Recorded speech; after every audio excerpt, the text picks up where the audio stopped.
Welcome back to another technical deep dive here in the debug zone.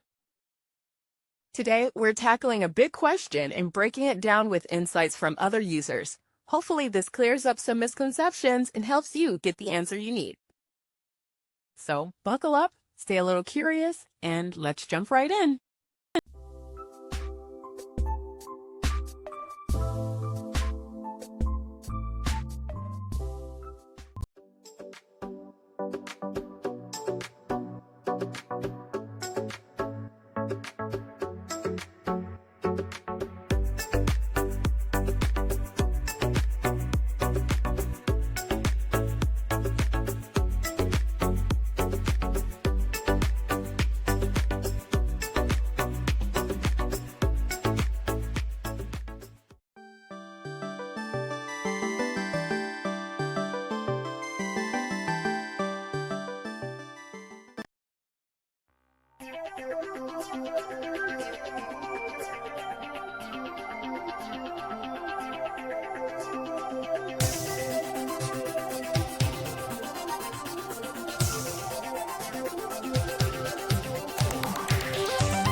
And that's a wrap.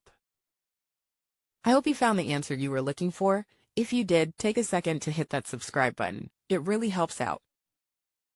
And let me know in the comments which solution worked best for you. See you next time in the debug zone.